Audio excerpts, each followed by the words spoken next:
RBI के पूर्व governor Shaktikanta Das को अब बड़ी जिम्मेदारी मिली है। खबर सामने आ रही है, शक्तिकांत दास प्रधानमंत्री मोदी के प्रधान सचिव नियुक्त किए गए हैं।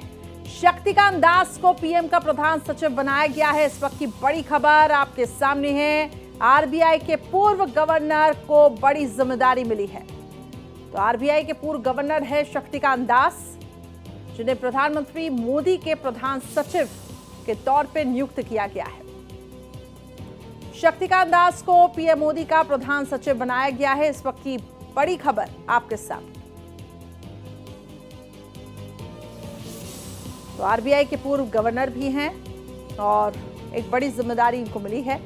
शक्तिकांत दास पीएम मोदी के प्रधान सचिव नियुक्त किए गए हैं।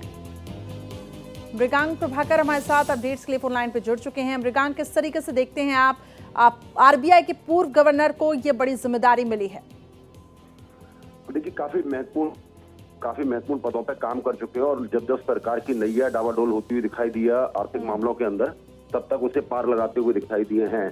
चाहे वो 2016 में नोटबंदी का मामला हो, चाहे उसके बाद जो है कोविड में महामारी के बाद जो है किस तरह से देश को आरबीआई ने संभाला, तो निश्चित रूप से बड़ा अहम भूमिका उन्होंने निभाई है। जब मुझे याद है 2018 में उर्जित पटेल ने यकायक जो आरबीआई गवर्नर थे उस वक्त उन्होंने इस्तीफा दे दिया था। उसके बाद उन्होंने जिम्मेदारी संभाली है और लगातार एक फ्रंट पे कोविड, उसके बाद एकदम कोविड देश में आया, उसमें लगातार जो है काम करते रहे वो, और देश को जो आर्थिक मंदी थी उसमें उससे उभारने में मुझे लगता है एक बहुत बड़ी महत्वपूर्ण भूमिका उन्होंने निभाई है। इसके अलावा तमाम इनडायरेक्ट टैक्सेस जो देश में लगाए जा रहे थे उनको जीएसटी में उन्होंने विलय किया है। आर्थिक मामलों के सचिव रहे हैं, ब्रिक्स में, आईएमएफ में, G20 में, तमाम जगह वो प्रतिनिधित्व कर चुके हैं। मुझे लगता है उनका जो एक्सपीरियंस है वो अनपैरेलल्ड है। इसीलिए उन्हें प्रधानमंत्री के प्रिंसिपल सेक्रेटरी 2 के रूप में उन्हें जो है मनोनीत किया गया है और ये काफी महत्वपूर्ण है। और एक और चीज गौरतलब है इसके अंदर, उसमें जो लेटर जारी हुआ है डीओपीटी की तरफ से, उसमें साफ तौर पर कहा गया है वो तब तक रहेंगे जब तक प्रधानमंत्री का कार्यकाल है। इस बीच में मान लीजिए कुछ स्टैंड बट्स होते हैं तो प्रधानमंत्री के आदेश से ही सिर्फ उन्हें हटाया जा सकता है।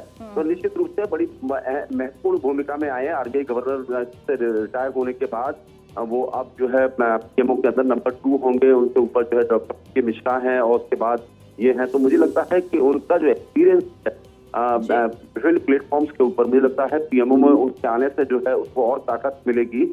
और जहां कहीं आर्थिक मामलों की बात होगी तो निश्चित रूप से उनकी राय जो है मुझे लगता है कि सर्वोपरि रखी जाएगी। तो वो एक अहम भूमिका तो निभाएंगे ही, क्योंकि वो सचिव भी बहुत लंबे समय तक आर्थिक मामलों के रहे हैं। और इसके अलावा जो है आर्थिक मामलों में जब क्योंकि देश जिस तरह से इकोनॉमी जिस तरह से डेवलप है, उसमें एक ऐसा आदमी आ जाए जिसने आरबीआई का जो है पद, आरबीआई गवर्नर का पद 6 साल तक संभाला है, उससे पहले आर्थिक मामलों के रहे, तो निश्चित रूप से एक मुझे लगता है कि पीएमओ के अंदर एक बड़ा अचीवमेंट होगा। एक कह सकते हैं एक ऊर्जा मिलेगी नई तरीके की वहां पर।